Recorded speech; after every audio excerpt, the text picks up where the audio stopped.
Today's show is sponsored by CaskCartel.com, your premium spirits marketplace. They are like the Amazon of the spirits industry. What you can do is go to CaskCartel.com. They will match you up with retailers that want to sell you liquor over the internet. Yes, some of the allocated stuff is going to cost more. It's because it's convenient. You don't have to wait in line. You don't have to go to a raffle. You don't have to camp out overnight. You can go to CaskCartel.com and get it shipped directly to your door. The daily drinkers are going to be more on par with what you would find in the store, so check them out for yourselves. Go to CaskCartel.com, follow them at CaskCartel on Instagram. They're always doing awesome giveaways for their followers. Today's show is also sponsored by DistilleryProducts.com, your source to get wholesale glassware, custom laser etched glass. If you are a store, if you are a distillery, if you are a bourbon group, reach out to me. I will get you in touch with Carson and Janie and Vicky and all the good folks over at DistilleryProducts.com. If you go to any distillery, chances are they are using DistilleryProducts.com for their glassware, and they have awesome wholesale prices. We use them for our dad's drinking bourbon glasses. I know a bunch of other people that use them too. You can get Glens, Wee Glens, the Kenzie Dram, the Tipsy Dram, a regular rocks glass, the Tua, the Neat glass. They're the only place in North America where you can get a custom laser etched Neat glass. Check them out, distilleryproducts.com. Reach out to me. I would love to get you in touch with them. So, I've been going to try and today, Junior. I know, man. I had like three things pop in my head. All right, Edwards, I'm going to keep this this theme going of trying to, find inspiration that's kind of loosely linked to whatever it is we're tasting, just to, see what else might come of it. Oh, did you listen to a good jig? No, son, I watched Kenny Powers outtakes. And that got you ready for Irish whiskey? It got me laughing, at least. So I'm sitting there, and now granted, there were several of these things I really would love to go through and say, but I'm pretty sure my editor would flag me for not being PC or something as he has in the past, so I'll let these things slide. But I did find one outtake. I just want you to be Comedy Central, right? I don't want you to be HBO. I want you to just be Comedy Central. That's the only censorship I do for you. I mean, when do we get to go Skinamax? Not with me. That'll be the first live Zoom. Charged by the minute.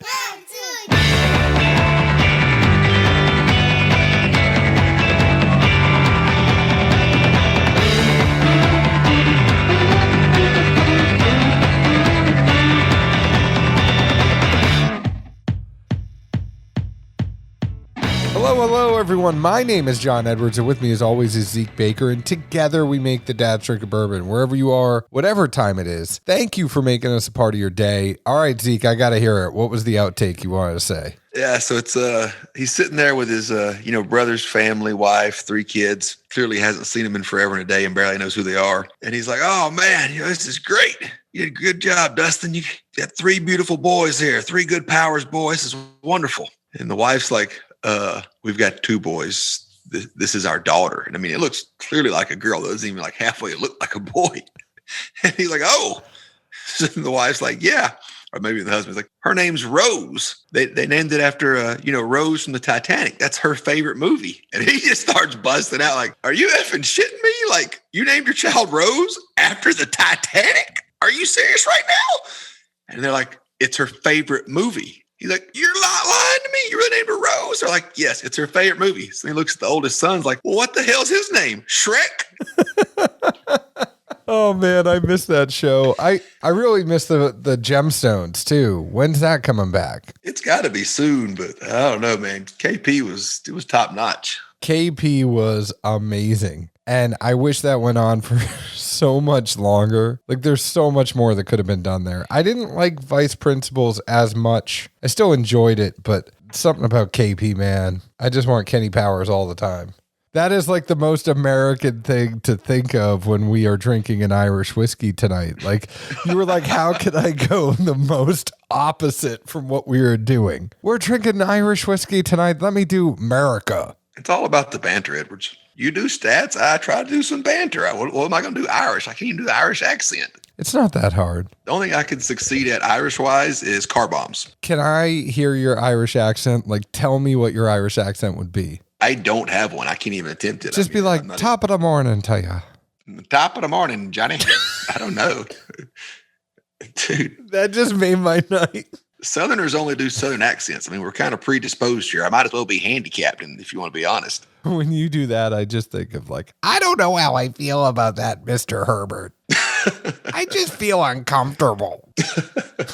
So anyways, football's back. FCS football is back. And then we have the Preds playing this weekend. There is a lot in the world of sports to talk about. Action 24/7 is Tennessee's only sports book by Tennesseans for Tennesseans. You want action? Get in on the action with Action 24/7. They have an awesome app. You can go to their website. You can also find locations in Tennessee and show up in person, give them money, and get money back out. Use code DADS100 and they will match up to $100 of your initial bet at action247.com. Zeke, Saturday and Sunday, this will be out Saturday, you can bet on the total goals of the Preds game and get 25% loss refund if there is a scoreless period. They're also giving away a pair of Preds tickets to the Tuesday, March 2nd game against Carolina Hurricanes. Check them out at action247.com. Check them out, TN Action 24/7 on Instagram. I'm sure they will find a way to let you know about their giveaway. Try some other stuff besides football. FCS football is going on, but bet on soccer, bet on table tennis, bet on whatever else they have. There's basketball, hockey. Use code DADS100 and go to action247.com.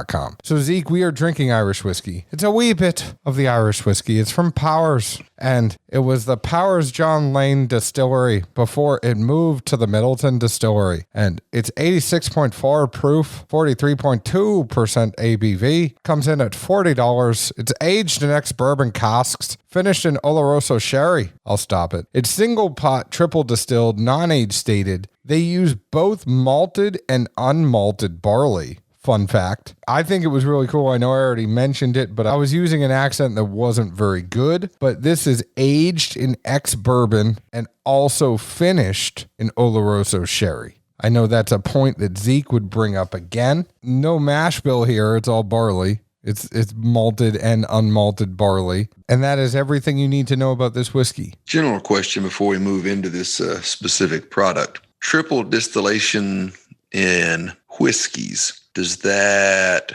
strip or take away any of the flavors? I mean, I know with, your clear spirits, the more it's distilled, the cleaner and I guess, quote, less offensive it gets. In a similar fashion, when it would, clean or do something like that to a whiskey, does it also remove more of the things you would pick up flavors out of? Well, you are correct. It's not necessarily taking away all the flavor. Where you're proofing it is going to have something to do with that too, how much water you're adding. It will take away a little bit of the flavor, some of the boldness, but it will make it a cleaner, easier thing to drink. Just think about how many times they'll distill vodka or anything like that. I mean, triple is not going crazy. That's what they've been doing in Ireland, double pot stilled, triple pot stilled, single pot stilled. I mean, this is not stuff that's going to take so much flavor out of it that it's going to make a huge difference to you.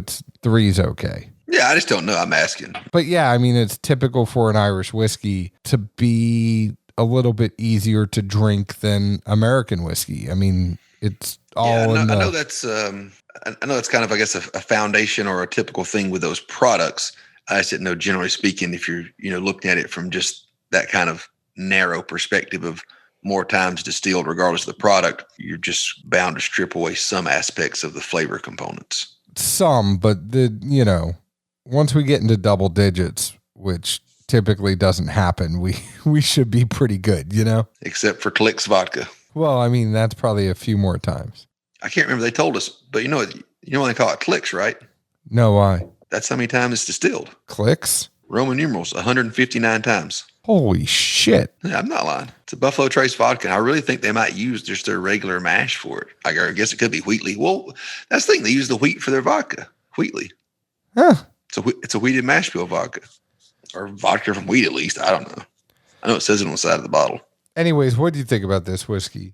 Nose-wise, the first thing I have down is it kind of reminded me of my clothes following a cigar or cigars. It wasn't like during, but, kind of later that night or the next day, and you like grab that jacket you were wearing when you were sitting outside and having a cigar. You're like, what the hell? Oh, Forgot I had that cigar earlier. Whoops. Diving in underneath that, I really picked up just some random kind of tracers of light fruit, some citrus, and I really caught this a couple times. It seemed almost like a sweet aspect of like a kiwi almost. I don't know, but it was definitely a much, much sweeter fruit aspect than the citrus and other light fruits I'd picked up before. And it was very, like I said, these are all just tracers, just little flashers moving through. I didn't really get a finish from this, and sounds like you didn't either. Finish? That's nose.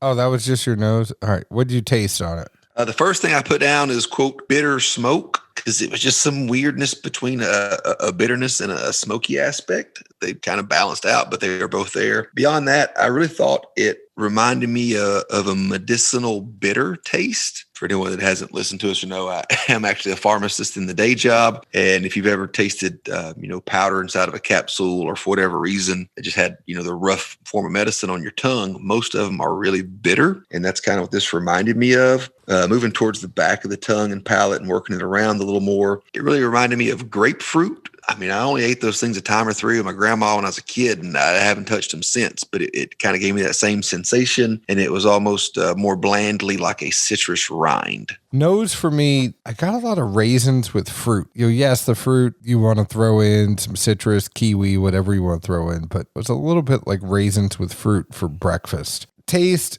it wasn't like a thick creme brulee, but there's a creme brulee aspect to it. Spice definitely tingles my mouth, and then this is smoky. But it's just sweet, like creme brulee. It's sweet, a little bit of custard. Are you sure you're not just hungry? No, I had a good dinner. I made teriyaki pork with peppers and veggies over rice. It was a good dinner. What'd you have for dessert? Creme brulee? No, I wish. I had no dessert for me.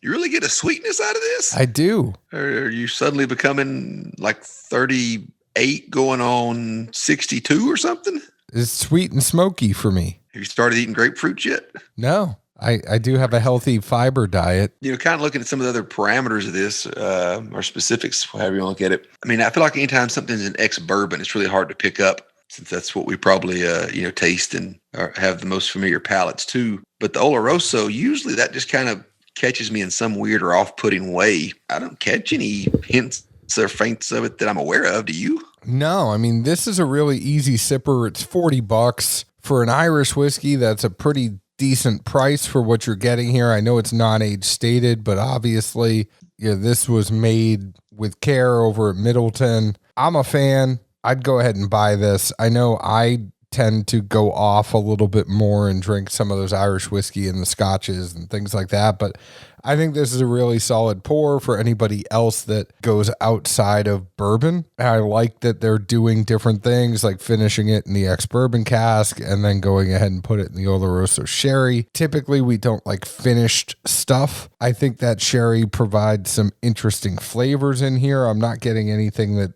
like scream sherry, but as we talk about it, it makes me think some of the nuances might be that sherry influence. So I just thought it was a solid pour. What do you think, Zeke? I think anyone that likes IPAs, this would be right in their wheelhouse. Literally, I was looking back at my notes and kind of thinking in my head things that I could compare or relate this to. It reminds me of those just really like hoppy IPAs. I've got buddies that just, they relish the hell out of them and love them. And I can barely get 2 sips. And I'm just like, please, somebody get this away from me.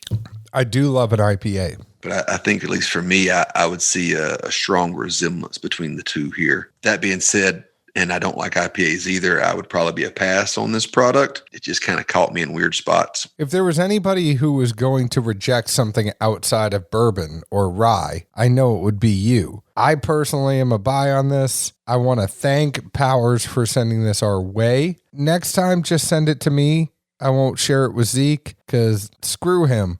More for me. I'm the one who puts the picture on social media anyway. So who cares if he gets some or not? Find us, speaking of social media, find us on Facebook at Dad's Drinking Bourbon, Twitter at Bourbon Dads, Instagram at Dad's Drinking Bourbon. Find us wherever you download your podcast. Chances are you already have because you're listening to us right now. Please leave an open and honest review, just like we leave open and honest reviews about the whiskey we drink. Zeke, where else can the folks find us? Good old Nashville, Tennessee. And now that you mentioned this, I'm going to work on finding a product or three for an across the pond show we might need to do with things I actually like.